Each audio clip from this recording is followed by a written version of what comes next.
All right, everybody, welcome to the Olivet City Council meeting in December 10th, 2024. It is 7:03 PM. Everyone is in the building at Olivet City Center. Madam Clerk, please do the roll. Mayor Waldman, I am here. Chairman Pro Tem Knox. Here. Councilmember Clark. Here. Councilmember Carl is absent with excuse. Yes, sir. Councilmember Weil. Here. Next is communications. Madam Clerk, before we go any further, do you have any communications? I have no written communications. All righty, what about the city manager? None? No, I don't have All any. righty. All right, we'll move on to number 3, which is the city manager's report. Ms. Yackley, good evening, and the floor is yours, ma'am. All right, good evening. Thank you very much. Let's see. Let me get set up here.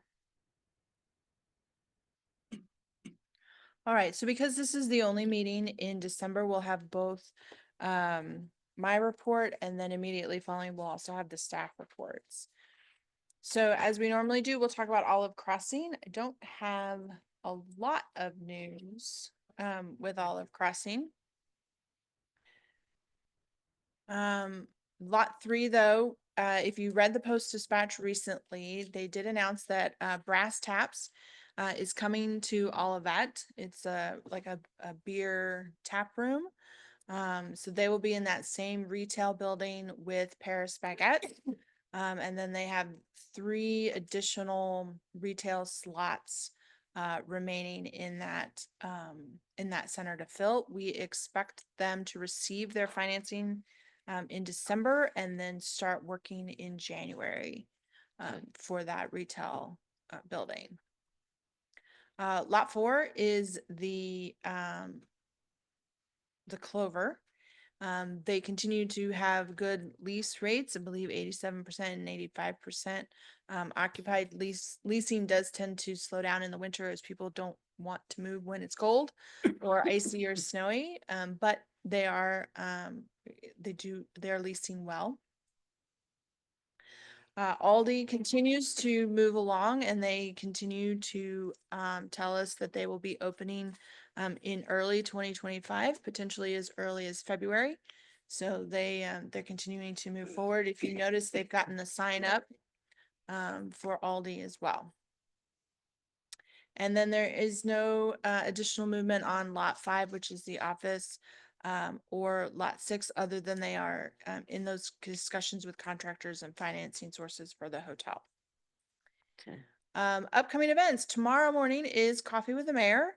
Again, it's at 5 Oaks at 8:45. The guest is going to be Jason Jan, who's the owner of Domo, which is the new ice cream shop in Olivet. So we're excited to welcome him to Coffee with the Mayor. It's unknown if he's going to bring ice cream treats, Yeah, but no. you know, Kind of put it in his ear, but I don't know. yeah, it's a little, could be. Tomorrow is also tomorrow's Wednesday. Blood drive, Red Cross blood drive. This is the last blood drive for the year. So from 2 to 6 p.m. here at the Olivet City Center. Walk-ins are welcome, or you can scan the QR code to schedule an appointment. Fall leaf collection. So I believe we have the last chance to get your leaves picked up. So please put them at the very edge of your front yard. Please don't put them in the street. Don't put them on the sidewalk, but put them at the front edge of your yard for the last pass. And the last pass is next week. It ends the 16th. Okay, so the last pass is beginning December 16th. So you have at least one more weekend to get it out there. The 6th annual Cops for Pets is happening now. You probably passed by the donation bucket out front. So police department is collecting for the Olivet APA. So any donations that you give will be given to the animals there. And they need all kinds of things from cleaning supplies to food to toys to newspapers to all kinds of things. And then as we were talking about pets, Your annual pet licenses are due by December 31st. Did Olivet's number one dog get their license? Okay. It's $3 per animal if they're spayed or neutered, $10 per animal if they are not spayed or neutered. Renewal forms are available online or via the QR code. Residents can do this either here at the city center or at Five Oaks. So, and the pet licenses are gold this year. There you go. And then we always encourage everyone to sign up for This Week in Olivet, which is the weekly newsletter to stay in touch and see what's going on throughout the city. And then I do have a couple of things to share with the council. So last year, the city shared a lobbyist, Mark Rhodes, with Maplewood, Clayton, and Richmond Heights. We've been asked if you want to do that again. The cost was $3,000, and we got essentially legislative updates every week from Mr. Rhodes. If that's something you'd like to do, I will certainly let them know, and then we can bring forward to you any type of an agreement to do that. Yeah, I'm seeing, I would prefer an answer. I think we can swing $3,000. What did you ask? Oh, I asked if it was in the budget. Okay. I thought it was very helpful last year, especially with everything going on in Jeff City. Mhm. I think he's a very good lobbyist and very informative and open. Okay, I'll let them know we're in. And then secondly, the Rock and Roll Bingo, January 24th, which is hosted by the Chamber of Commerce. Should I buy a table? You're available January 24th? My wife says I Yeah. Okay, I'll order a table for us. And whoever on the council and their spouses would like to come, let me know and we'll backfill with staff. Okay. Okay? Great. And that is in the budget. We did put that in the budget last year. And whoops. Is last- Jennifer coming? Because she's the pro and we need a, what do we call that in baseball? A scabber or a scammer or whatever? You just need somebody with A Shazam. ringer, that's it. Thank you. She's a ringer.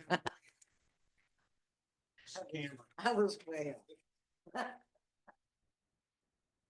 Okay, so here are your upcoming meetings. Please note the December 24th city council meeting has been canceled, as well as the January 2nd Planning and Community Design Commission meeting. Those have both been canceled, and then the city center is closed December 25th and January 1st. So please note that. Unless you have anything else, that's all I have for the city manager's report. Does anybody have any questions of the city manager, Ms. Shackley? All right, we can move on to the next item, which is staff reports. All right, staff reports. So the fire department was invited to Old Bottom School at their giving assembly. It's evidently their 44th annual giving assembly. And their goal was to collect 2,000 items. So in the photo is A Shift, as well as Chief Carmen and Deputy Chief Fain, who came to the assembly with the students at Old Bonham. Parks and Rec. So we had the 11th annual turkey trot and it was record breaking. So we had 1,976 registrants. We're hoping for 2,000 next year. And more importantly, the event raised $25,000 for the Harvey Kornblum Food Pantry. So it was a great event. I saw the pictures. It was very cold, but everybody seemed to have a good time. And then Olivet Youth Basketball is starting up. We have 78 teams in total. We have 63 teams from the Ladue schools. So this is a partnership between the city of Olivet and the Ladue School District. We do use the elementary school gyms for practices and for games. So with 63 Ladue school teams and then 15 non-resident teams. A number of them are coming from University City. So these non-resident teams really help our basketball league be able to play a variety of teams within the age ranges, other than just playing, the same teams over and over again. So games begin January 11th. They have started practices this month. Yes. The planning department, Olivet's going to be known for its beer here pretty soon. Up at the top are some pictures of the interior of Great Heart Brewing Company.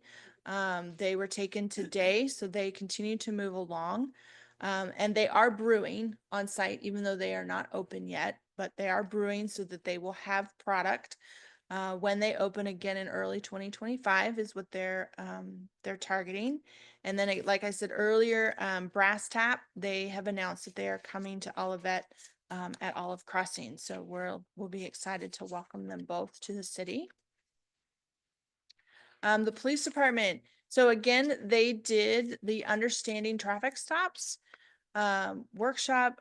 Lieutenant Wood hosted that. As you can see in the photo, there are some young drivers there, as well as a couple what appear to be parents brushing up on their skills. And then, as you can see, they had a classroom portion up at the top, and then they went outside and practiced a traffic stop. What would happen, what they should do, what the officer would ask them. So just some practical experience for these folks. So it seems to be a pretty popular program. Public Works. So the top picture is the Llewellyn Storm Channel. 2 Alpha Contracting has been working vigorously as long as the weather has been allowing them to. Bless you. So they cleared that stormwater channel, and then as soon as the weather allows and the ground dries out, they'll start the grading, but they really have been working diligently. And then the Centennial Greenway landscaping is mostly complete, and then they finally have been able to start installing the privacy fence behind those properties on Huron. We'd been waiting for the fence panels to arrive. The fencing company, I think they were bought out, Bruce, is that right? They were bought out. So that was a delay in getting the fencing panels, and then it rained, and then it snowed, and then, the ground's wet. So they're able to start installing those fences, and they anticipate the project to be done by January 1, and they're targeting a late spring kind of ribbon cutting for the entire trail. I just asked, the photo trail note at playground, where is that located? Is it in Indian? Grandview, oh, the old Grandview School. All right, okay. No, the in Indian Meadows Park. Oh, it is Indian Meadows Park, okay. Yeah. All right. Any questions? Anybody have any questions? No, All right. Thank you very okay. much. All right, we will move on to item number 5, the monthly financial reports with Mr. Mann.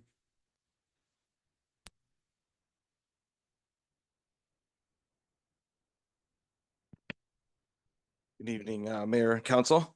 We have in front of us our 5-month of our fiscal year report up to the end of November. And I don't have a lot of updates. Everything seems to be moderating as far as some of our kind of red flag or not yellow flag news, which in the sales tax category, it's stabilized now and kind of gaining a little bit of ground.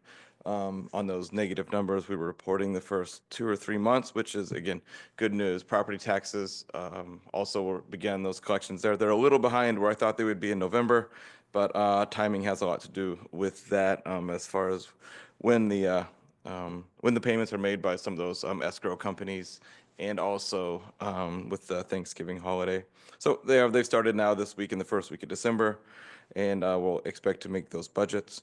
The utility taxes, again, stable and doing well where we thought they'd be according to budget. Not something we've been able to say every year, and that's good news.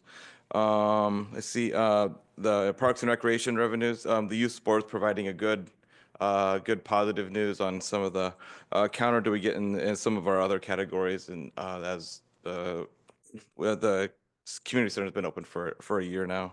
I will note a pretty decent typo, but also a large donation in our grants fund. We were the recipient from a of a large donation of 65,000 to our, the Olivet Parks Foundation. That's reported in the grants fund, if we want to take a look at that. This is kind of what it looks like. But overall, those remaining categories back in the general fund are, they're steady, overall mixed, like usual, but positive. And then as we kind of go through some of those things, in the expenditure side, everything is really close to where we thought it would be. Even this is a 1 month where we don't have the advance payment for the month of December of the health insurance, and it gets a really close picture of where we were. So with that, we'll step back to that in just a second. Let's go to the next page of the chart, and you can see a nice steady, boring orange bars, I know, that are across there, and you get a little bit of look into November. December will look exactly the same. And if we were to go back 10 years, 10 years, 9 years, and 8 years, this is 7 years, but if we go back 8 years and beyond, this is what our sales tax would look like in those orange bars, nice and steady, with but also not as large. Let's go to the next page, and we can see kind of how close we were with some of those expenditures and the revenues. Revenues, again, are behind where we thought they'd be by 233,000. That's the green line with the first set of numbers all the way to the right. But then on the expenditure side, we're 177,800 under where we thought we would be on the expenditure side. So that comes in really close at $55,000 unfavorable variance. That would conclude anything I'd have today. Here, again, we're really happy to see that activity in the Olivet Parks Foundation, and see what that means for us as we go into the year. So, open to any questions? Any questions for Mr. Mann? None, I don't either. I was glad to see that orange tip up just to see a little itty bitty bit, but it was good to see it up. We're working on it, just down the street. Yeah. Good. Right, we will move on to item number 6, which is city council reports. I will look to my left, which is my fellow council member, Councilmember Clark. I have nothing to report at this time. Councilmember Weil, I have nothing to report at this time. Pro Tem Knox. Nothing to report. Okay, it's my turn, and I'm gonna share just a little bit more than I normally do. We had a Planning Community Design Commission meeting that was held on December 5th. And there were several items that were discussed. The first one I'm going to go into is the monument sign in the light industrial area in that district. Carrollton Bank is coming into the Dillman Industrial, and they want 2 monument signs. Our current code does not allow for this. And given the changing of what is in our industrial parks and what is really becoming businesses in the community, Mr. Trejo presented to the Planning Community Design Commission the consideration of dealing with some signage language changes and modifications within our codes. And that will continue to be looked at and reviewed by the Planning and Community Design Commission, and probably coming to us at some time in the future. Another item that was brought to them for conversation was a topic of the short-term rentals, because it was brought to the attention by a subdivision trustee in our community. I was a little bit mouthy in this one because I said short-term rentals are different than B&Bs. And I think some of the things that were being provided as examples by people were type B&B type issues. So I think if we're going to look at short-term rentals, we clearly need to also make sure that we are also looking at B&Bs.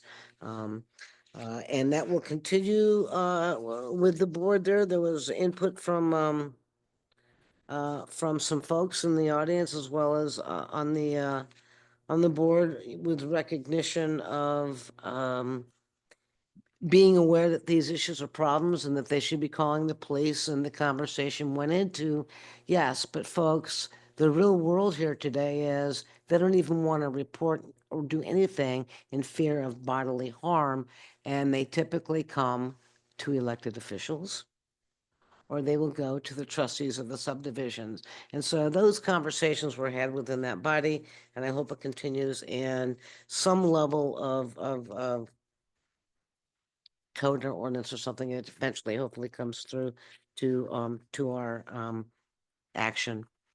The third topic that really was a nice conversation was the tree protection, preservation, and replacement. We last year gave the body the orders to look at the low-hanging fruit and what are the things that can be implemented and looked at immediately. Specifically, we're seeing trees being cut down with regards to new homes, and there were trees that could be saved. So that was like the beginning of the low fruit. And so that conversation continues. There was some good input by two residents that came to the meeting and offered some thoughts and insight about calibers, spacing of how you plant trees, and the discussion with regard to what kind of trees really should be considered within the city. So those are the conversations that are going on inside of Planning Community Design Commission that we of the council has asked them to take a look at. And I thought they were three very important issues to where I just didn't say, you got Carlos's report and we all read it. So with that, anybody have any questions of my summary? All right, very good. Then we will go on to the very next thing, which is, I did, I went to the Parks meeting. But that's gonna be later in the meeting. Right, and Okay. so I did go to the Parks meeting, and their stuff was presented to us at the workshop. They talked about the fees for the pavilions, for the rentals, for memberships in our community center. They were pretty close to their numbers and calculations of hopes and desires of what they would hit and meet for the year. And that was presented, and it will be presented to us again today. And we will take the necessary actions, but they got our blessings. Great. Thank Okay, you. and your board did a really good job with doing all that analysis. Great. All right, thank you so much. All right, the next item we have is item number 7, which is hearing from citizens. I do not see anybody that is online, but I do have one card here. Laura Ragsdale.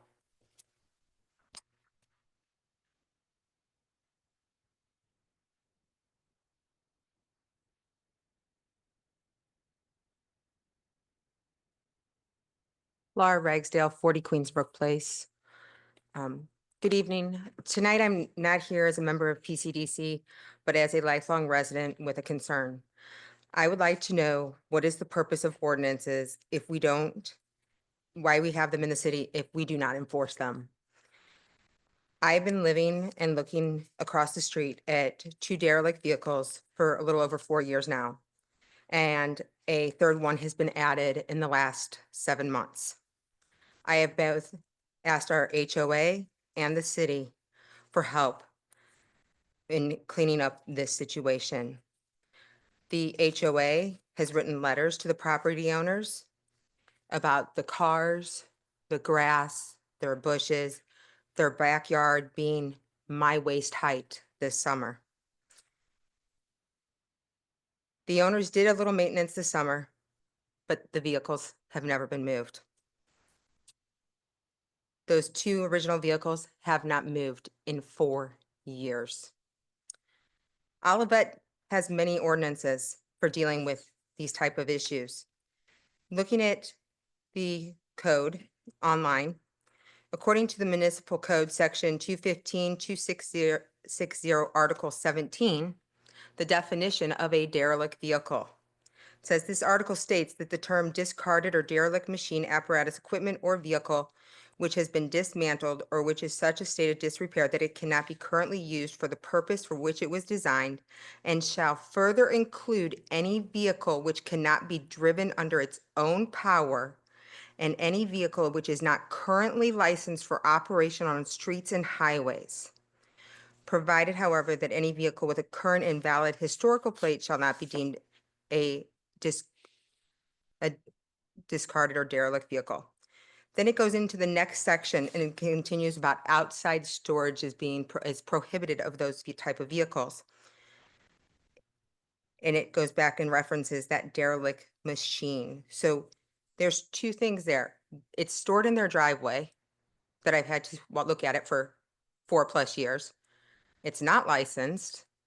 It hasn't moved. It can't move in over 4 years.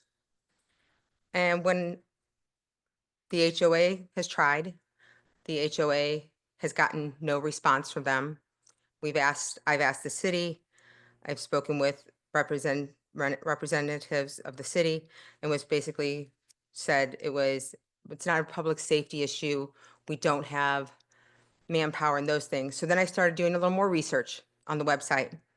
And under the public safety section of the municipal code, which is section 222.030, open storage of inoperable vehicles or public safety hazards are prohibited. It goes into that same thing, and it says that those type of vehicles have to be behind in a building or behind a locked fence and out of sight. And that's not the case here. So I know my time is up, but as a lifelong resident, when I used to live down off of Irvington, I got a citation for the easement being too tall. The easement, not my own property that I was expected to maintain. I've asked for help. Homeowners have asked for help. The HOA has tried. We are now asking the city for some assistance with this issue. The HOA has asked, what else do we need to do? They said they can write additional letters, they can provide any other information you guys need, but something needs to change. I guarantee nobody would want to look at it for 4+ years. You'll provide the address to the police chief and we'll follow up with that situation, okay? Thank you. All right, thank you, Laura. I have to put Okay. the Bluetooth to Carlos. It goes to Carlos? Okay, okay. Either talk- way, if you'll either way. give someone in the city the address. All right. If you want to pass that card down to Jennifer for the record, okay. All right, I see nobody else here in the attendance section of the Zoom meeting. And is there anybody else in the audience that wishes to speak during hearing from citizens at this time? Seeing none, we will move on. All right, we will go to item number 8, bill number 3036. Madam Clerk. Bill number 3036, an ordinance approving an agreement for St. Louis County Agencies interoperable radio system. First reading.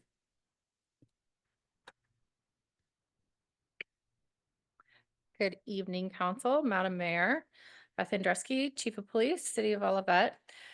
This ordinance is nothing new to the city. This is basically just a continuation of our radio agreement. As you know, St. Louis County ECC developed many moons ago an interoperable radio system with Motorola, which is what the entire region is on. And just to note on here too, this agreement does cover both police and fire for the interoperable radio system.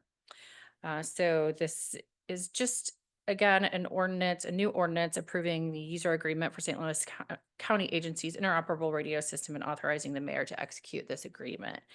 And you can note on here too that this agreement will be valid for 10 years, which is longer than the agreements have been before, which is nice that we don't have to bring it in front of the council so often. So the recommended action would just be for the council to vote to approve an ordinance. Well, this is the first reading. Jennifer, is that okay? Approving a user agreement for St. Louis County Agencies interoperable radio system and authorizing the mayor to execute this agreement.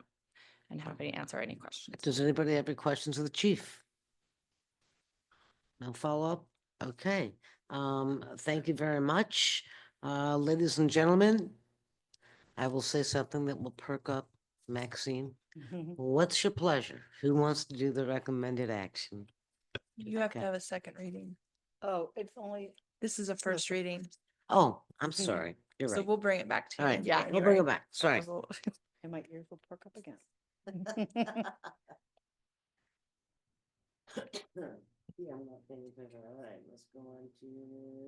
All right, we're gonna go on to item number 9, bill number 3037. Madam Clerk. Bill number 3037, an ordinance to amend Table 2A of Schedule 2 of Chapter 300 Stop Signs. First reading. We looked at that in our packet, read it. Chief will come back next week. I have heard no negatives with regards to that. We'll see you in January. Is That that was right, not right, or do we? Number 8. Next one. We're on number 9, go down one.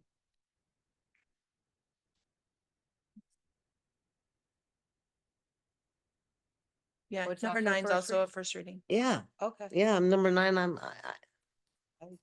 I'm there, yeah, Okay. The stop signs, right, we're on to this. Okay. okay. So do you have any questions about the location or the need for the stop signs at Mesa and Pioneer? I do not, and I don't know if any of my other peers do it, and Okay. Okay, so we'll see you in January yeah, for second reading and Yes. hopefully On a- both? On Yes. both, Okay. yes. Okay. Got it. All right, easy enough. and I Thank was you. just saying I've received no complaints from the people inside Indian Meadows about this move, that was all. Oh, okay, Yeah. the need for it. I understand. Yes. Yeah. Okay. All right, we're Thank- gonna move on to item number 10, bill number 3038, Madam Clerk. Bill number 3038, an ordinance repealing and replacing chapters 240.070, 240.072, and 240.090 of the municipal code. Good evening, Ms. Tucker Knight. Good evening, Mayor and Council. Beverly Tucker Knight, Parks and Recreation Director. I have a truncated PowerPoint for you. And Jennifer, do you prefer if it goes from Town Square or from my laptop? I do not. Okay, great. I will stop sharing.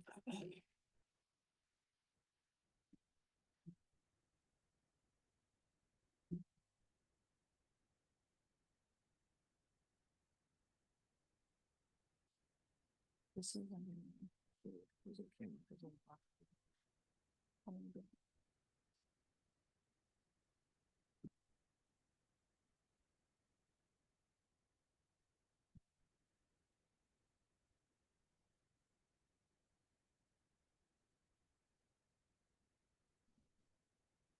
Okay, your computer is live. Great.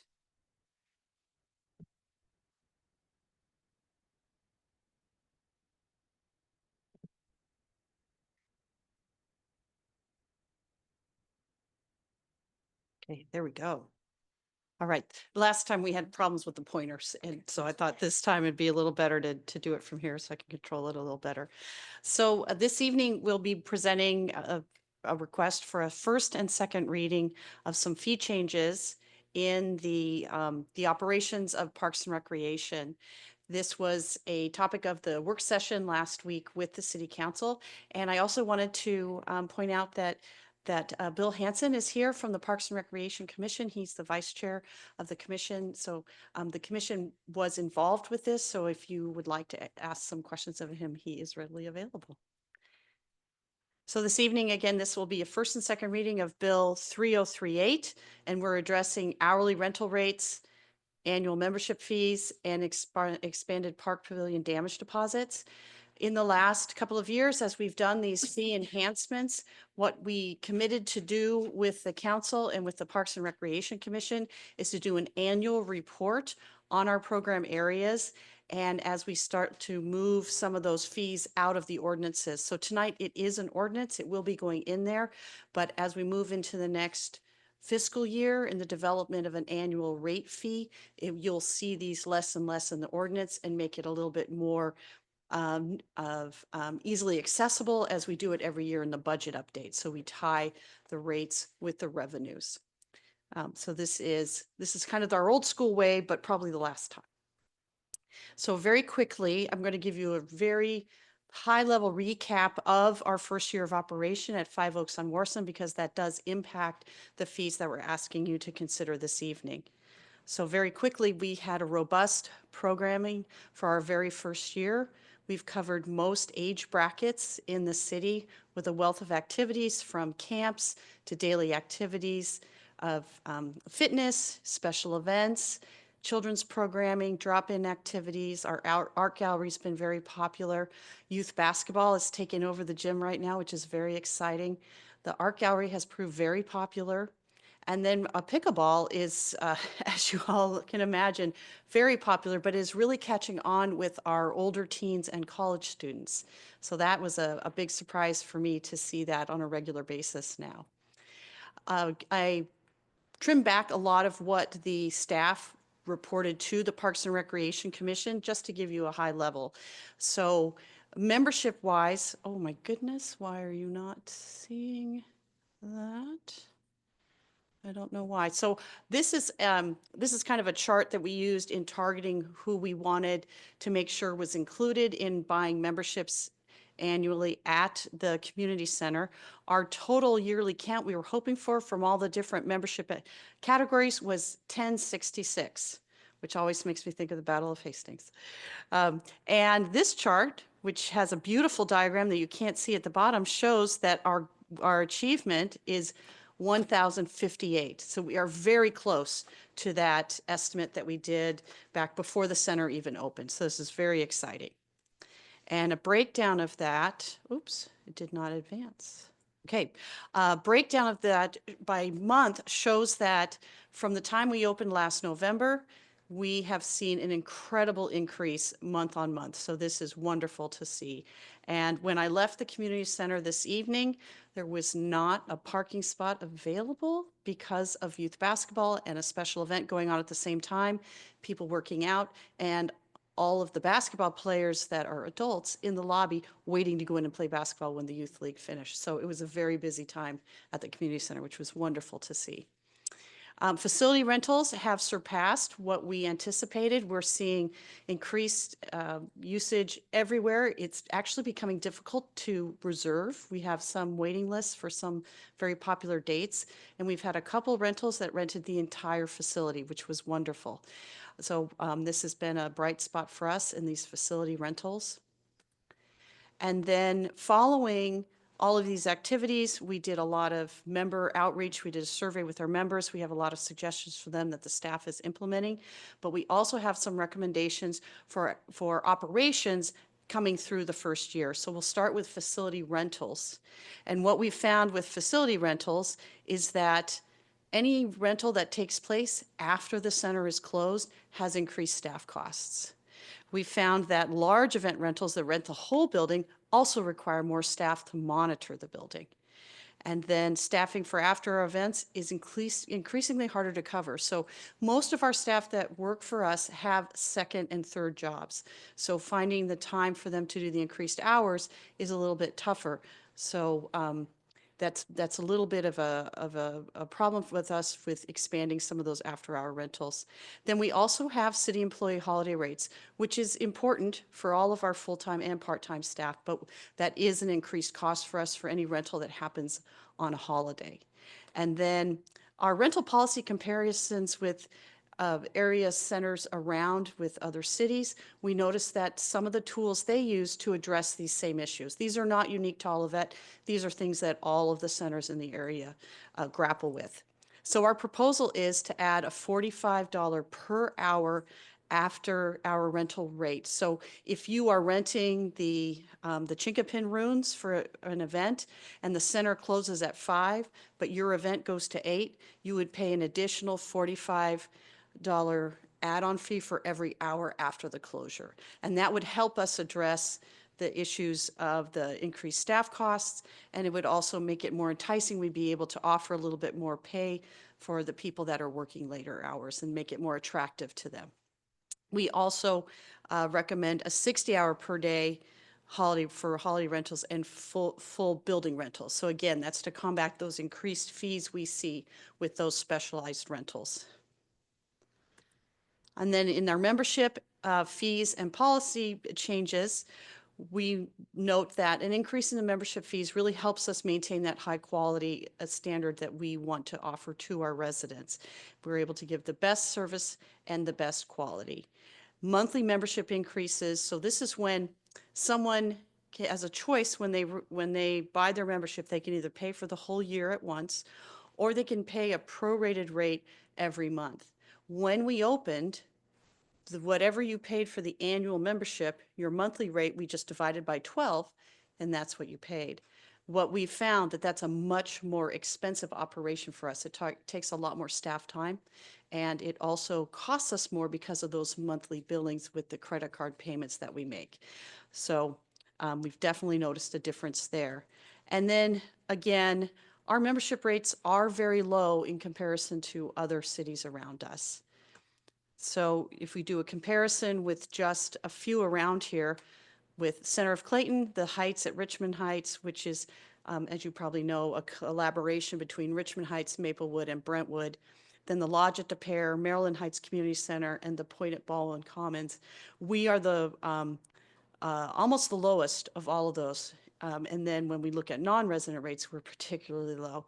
And here's a little chart that kind of helps you illustrate that. Of course, Clayton is the most. A non-resident family in Clayton is $1,200 a year, which we are not striving to be anywhere near that, but it is good to note that a lot of our members do use the Center of Clayton, so that's an interesting observation. So our proposal for this is to increase the annual membership fees by 10%. And the annual fees are not refundable, which is, I believe, our current policy. And then to offer, that gives you a 5% off the monthly membership fee. Monthly memberships, we would like to implement a $25 one-time startup fee. So if you are coming in and signing up for the very first time and you elect that monthly membership, we will collect a $25 startup fee. And then you can cancel at any time. Again, the same policy we're using, you have to put it in writing. Right now, we often do a phone call. They call us, and then we send them an email where they respond to it that confirms that, yes, they want to cancel that. And then it lines up with the billing cycle. And then no prorated refunds if you cancel halfway through the month. So again, we really are looking at that. This is something that the Parks and Recreation Commission had a robust conversation with the staff about and actually increased some of the recommendations the staff was making. So these are our current monthly rates here. And then when you look at the next slide, these are our proposals. So we're not talking about a dramatic increase, but we do think that this is enough for us to see a little bit of an increase in our cost recovery without making it painful for our residents that are not as well off as all of our residents to still be able to come in and utilize the center. And then our final topic is our park pavilions. So as you all know, we have 4 park pavilions, 3 of which we are actively renting. Indian Meadows is on hiatus through the construction of the Greenway, and then we'll be addressing that with the council in future. But all of our pavilions have been, the parks have recently been renovated, and all of the use has gone up in all of our parks. And with that, we found a lot of increased damage by our pavilion renters. So last year, we implemented the damage deposit for any rentals at Stacy on the weekends, and that was very successful. However, it did not translate to the other parks. So we're still seeing a lot of problems in the other parks. So in consultation with the Parks and Recreation Commission, we now feel that every rental in the parks should have a refundable damage deposit to help everyone stay in compliance with how they're using the pavilions. So our proposal is to take the $150 damage deposit that we charge Stacy on the weekends and make it for every rental at Stacy. And then for Villa and Irveside parks, that it would be $100 for any rental in those parks, and then keep all our other rates the same. So I've covered a lot of ground in a very short period of time, so I am happy to answer any questions, and Bill is also here as well to answer questions. Does anyone have any questions at this time? I do have one that I want to follow up on, but go ahead. This isn't public, this is us setting aside ordinary rules and, yeah, so. I do have. Okay, you want to go ahead. Put your mic Yes. on.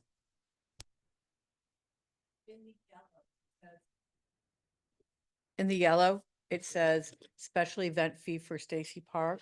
That is that it- unfortunate choice of colors that is staying the same. It's not a change. Okay, so the 2 that are changing are just the damage deposit. Yes, But yes. what is the special event fee for Stacy? That's when you have something come into the park that needs a permit, like a bounce house, Okay. An catering, additional and 100 it's something to the additional, rental. right? Okay. And can you tell me, when you talked about holidays with the, with the community center, with Yes. the Five Oaks, what do you consider holidays? Like, A city holiday. So the holidays that we consider holidays are the holidays that are in the employee handbook listed as an official city holiday. so So, if city center is closed and you're open correct. because you're a community center, Yes, but there's a special, an extra fee. correct. Okay. Yes. So any of our staff, Just Yeah. to clarify, if you reserve a room rental on a city employee holiday, there's an extra fee. yes. There's not an extra fee to just come to Five Oaks Right, I understand. on a Yes. holiday. Yes. Okay. It's for the rentals. Okay. Yes. But if Five Oaks is closed for a holiday, that's not like July 4th, for instance. You We can't are, rent it. we are open on July 4th. Oh, Yes. okay. The only days that we are officially closed are Christmas Day, New Year's Day, Thanksgiving Day. Okay. Yes. Very good. We're Thank open. you. And there is a schedule when you go to our website and you click Five Oaks. One of the very first page you land on has all of our hours for the year. And it shows you which holidays we're open and closed. Okay. So like, for example, on New Year's Day, we open at noon and we're only open for a few hours. Right. But as we all know, everybody wants to come work out on New Year's Day. So we're definitely open. But that's not necessarily a day we'll see a lot of rentals. But Right. we did have one last year. There's a family that has an annual New Year's brunch and they rented last year. So Okay. you never know. Great. Thank you. You were saying that it costs a little more to have monthly dues coming Yes. out rather than paying it annual. Yes. So you see the monthly fees going up, or Yes. when they is will that go going up. to take place? July 1st. I'm sorry, January 1st. That's why we. Yes. That's why we're requesting the first and second reading this evening. Okay, So we would push out information to all of our members. We currently have a special going on. If you renew right now, you receive a 10% off. And if we wouldn't implement that plan until the new year. okay. But for Yeah. those who are month to month, you better jump on board with this annual Yeah. fee. Well, the annual fee, it is cheaper for them. It's cheaper for us. And our fees are very low, but I do understand some people like the flexibility of having the monthly rate. And we do have more monthly members than we do annual members. Yes. Yes. Okay, I want to follow up on that. And I Yes. want you to go back a couple slides Okay. where we're showing the 5% for the monthly Yes. and the 10% for the Yes. annual. Here it is. So this shows No, you. no, no, no, I want you to Oh. go back further. Oh, further. Okay. Here? Yes. Bill, I don't mean to put you on the spot, sweetheart. Yeah, Yeah, come on up. I thought there was a conversation under the annual membership, item 3, where they were saying if you're increasing the annual membership fees by 10%, why are you giving the monthly memberships a 5% off? Or am I reading the sentence wrong? I thought that was a conversation that you guys had. We did, and should I say my name? Yes. Sorry, Bill Hanson, Vice Chair for Parks and Rec Commission. We did have a very active conversation where we were trying to decide, should we raise the rates and what makes sense? Where we kind of went back and forth, and I think there was some confusion among my peers, was the numbers, because we wanted to have it be less expensive to do annual, which is normal when somebody does an annual rate. But the verbiage that we originally had of like it was 10% less with a 15% increase, and that was what was confusing, and we tried to adjust that, which is where I think we ended with the 5% off a monthly membership. If you were to add 12 months up, it ends up being 5% cheaper to do an annual than to do the monthly. But you were correct. There was a lot of discussion. Okay, okay. All right, I appreciate it. Thank you much. Go ahead. So the sentence, say 5% off monthly membership fees, just refers to the annual membership. Correct. It'd probably be better to say It- compared to Right. annual or the monthly Right, membership fee. Yeah, I think it's missing a word. So, and you see also it's under the annual membership. Right, I see that, category. but I think it still Right. needs the word maybe compared to or Okay. something. But, and I totally understand and support the implementing a $25 startup fee because even where I work and I have, when families want to, do a monthly fee versus pay in full, we do give them a break with paying in full because the monthly fee, there is some administrative time that goes into setting up the monthly fee.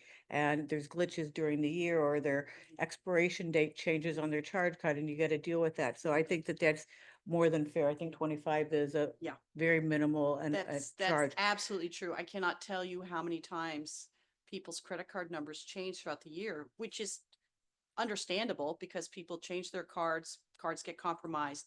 But every time that happens, staff have to call, track them down, get the new number. Right. And that can take some time. Right.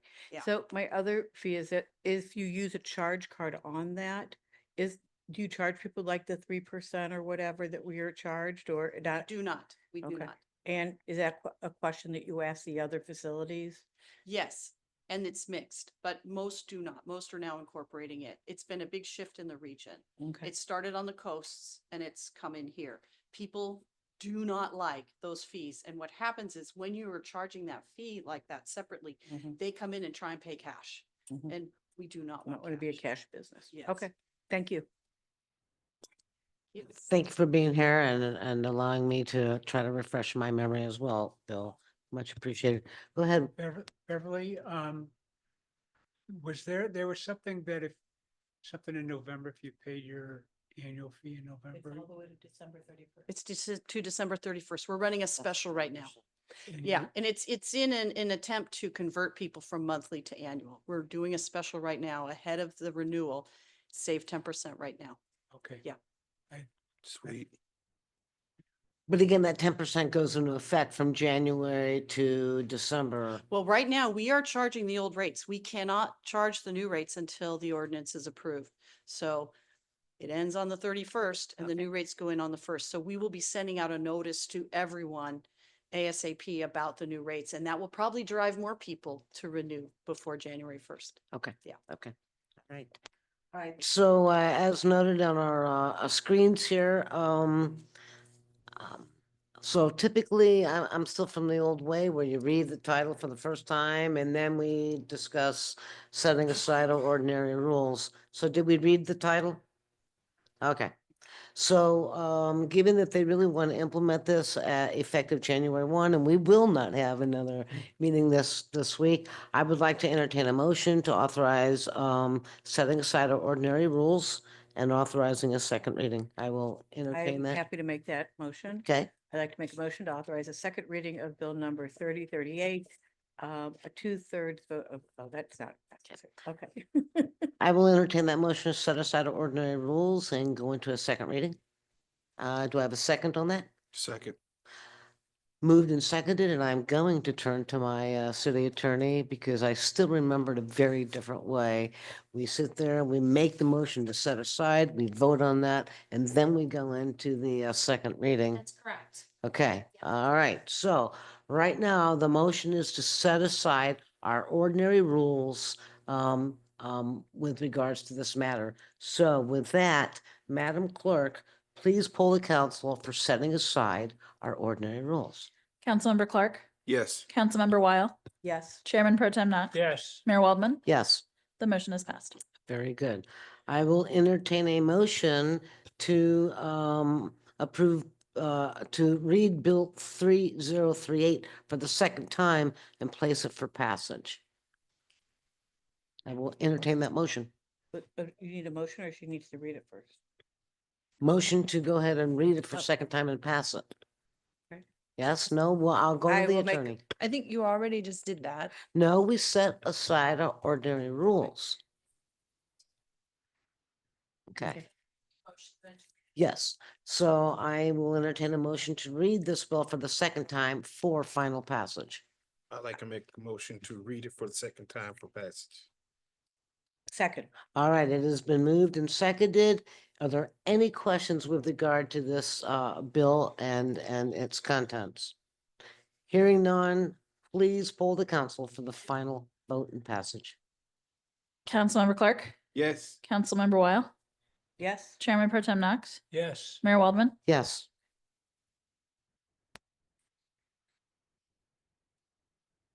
So will the clerk please read it a second Motion is time? approved. Yes. I will. Bill number 3038, an ordinance repealing and replacing chapters 240.070, 240.072, and 240.090 of the municipal code. Alrighty. Now it is, now it is time to vote on the second reading Keep and the wording. passage. If there's no questions, please poll the council. You just read it for the second time.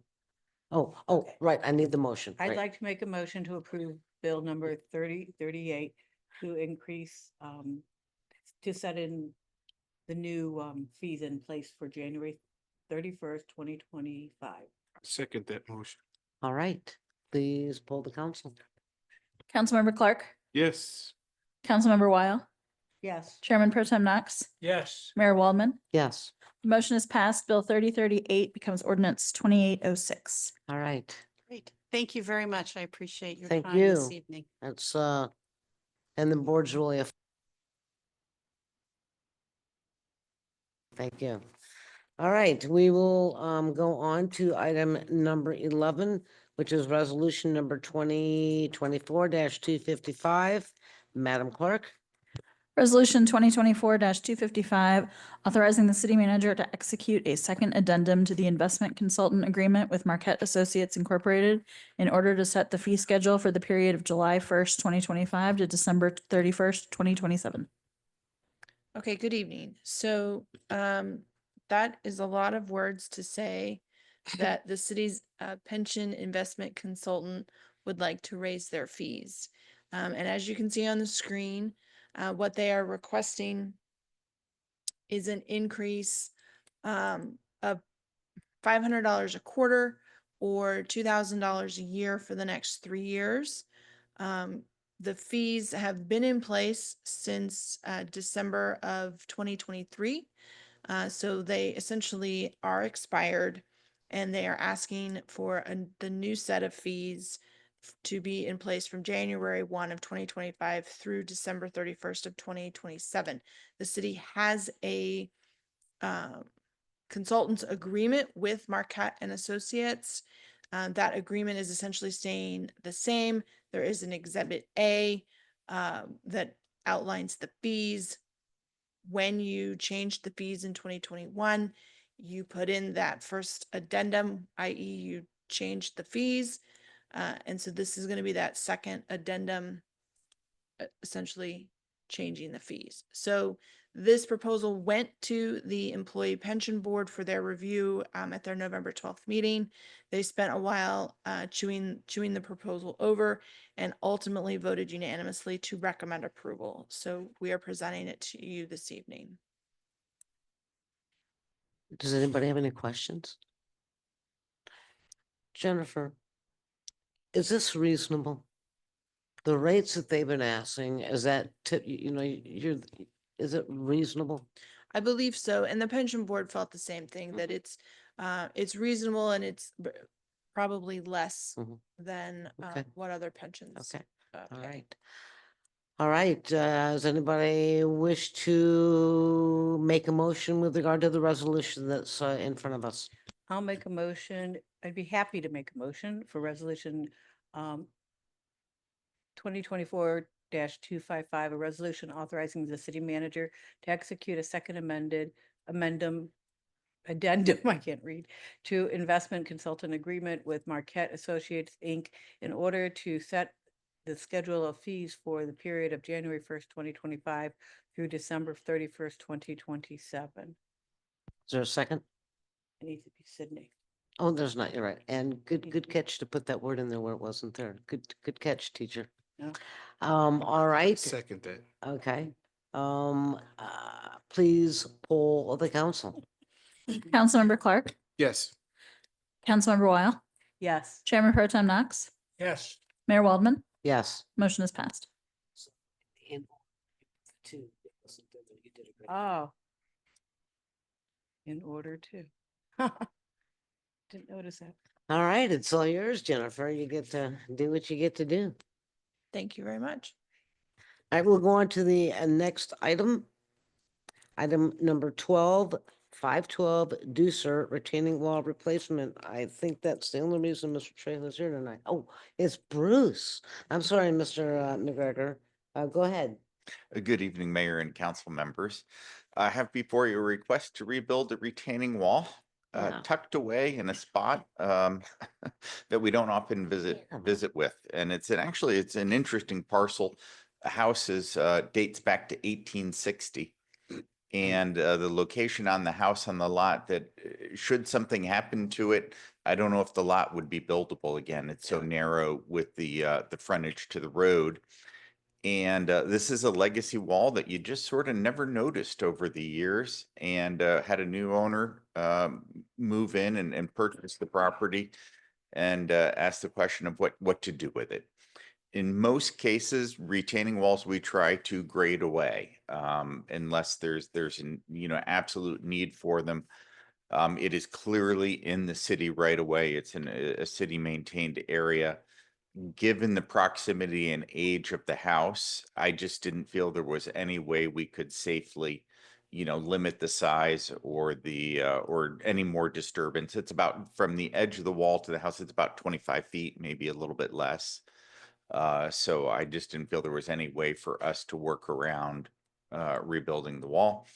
So we put together a bid package, bid it out, had 4 bids, which I was pleased with. We had waited to late in the season, hoping that it would be a filler job for maybe one of the bigger companies rather than trying to bid it out during peak season. We did meet with the low bidder after the bid was opened, and they were attentive to all the details in the bid package. They had all the right answers, and is best of a good feeling is they're going to start the job and finish it and be less than 2 weeks to get in and out, weather permitting. Be glad to answer any questions. And it is a segmented block wall, like we've been putting it on the roadway projects and along the greenway and other areas, and it'll be an institutional gray color. Kind of like what Logos Wall is.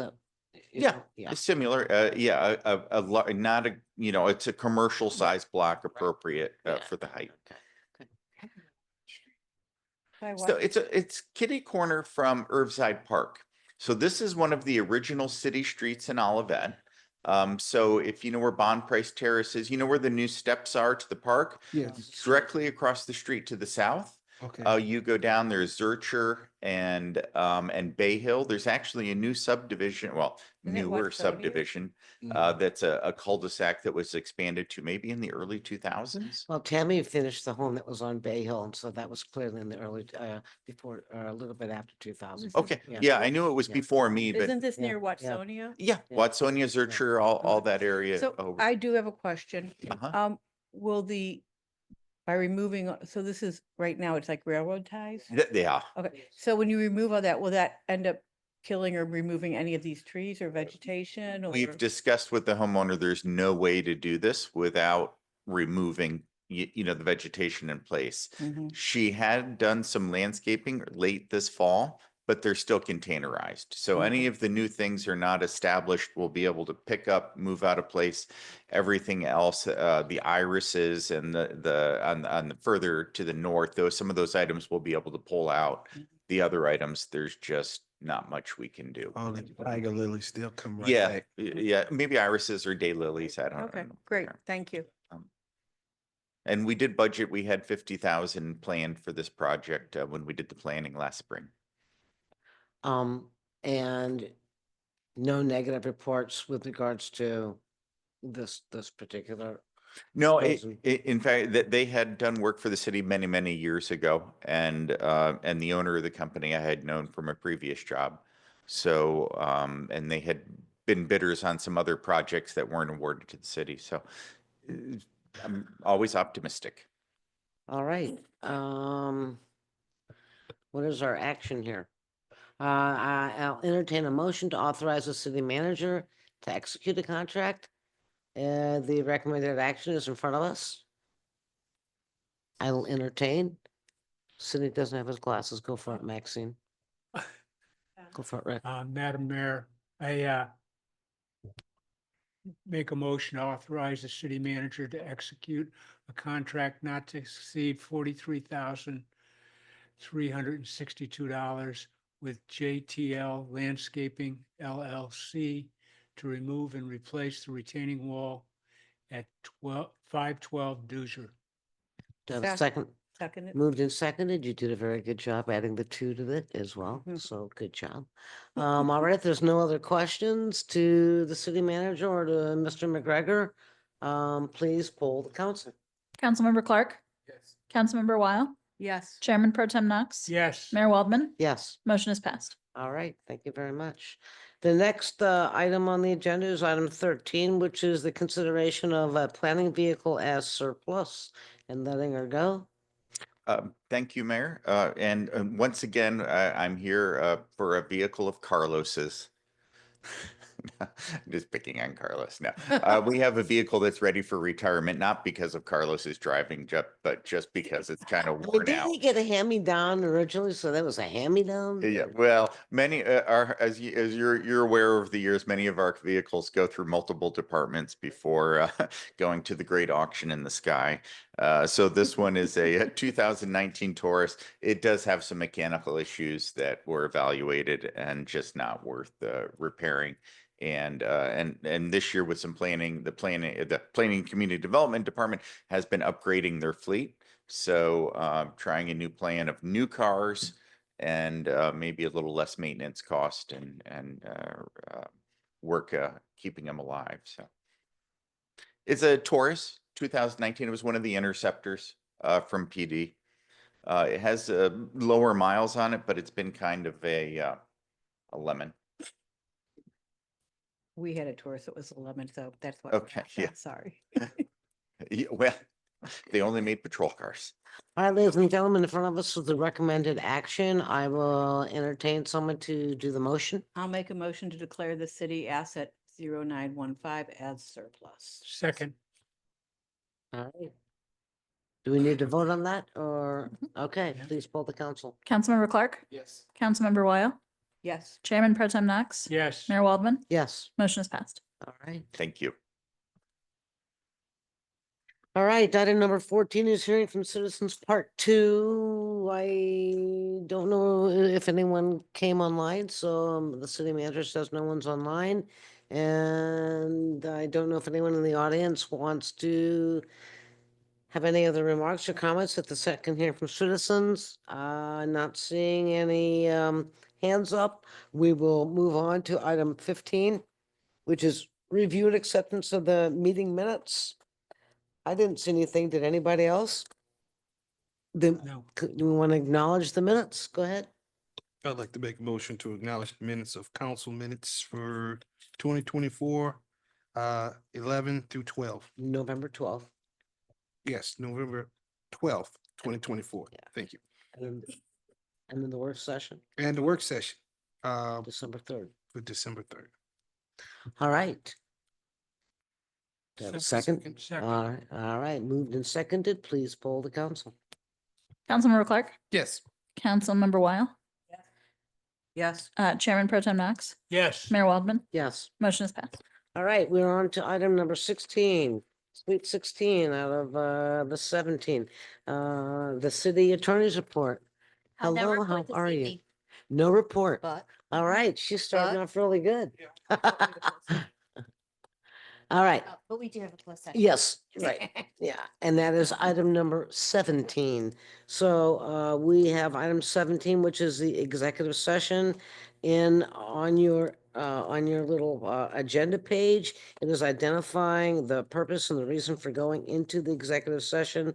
And I will entertain somebody making that motion based upon those sections. It's right here.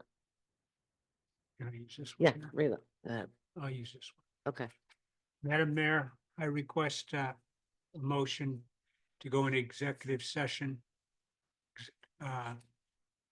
persistent to revised statutes of the state of Missouri to discuss real estate matters persistent to section 610.021 and personnel matters persistent to 610.021. And I will note those as .2 and .3 for 610.021. All right, we will entertain a second on that. So moved and seconded to go in executive session pursuant to 610.021.2 and .3. I know that too hard, too easy, don't I? All right, so please, I know we have to do this. Poll the council for going into executive session. Councilmember Clark, Councilmember Weil, Yes. Chairman Pro Tem Knox, Yes. Mayor Waldman. Yes. Motion is passed. All right, thank you so much. All right, the city council is back from executive session. No votes were taken. I will entertain a motion to adjourn. I'd like to make a motion to adjourn. So moved. Second. Oh, Adjourned. Okay. see you next year.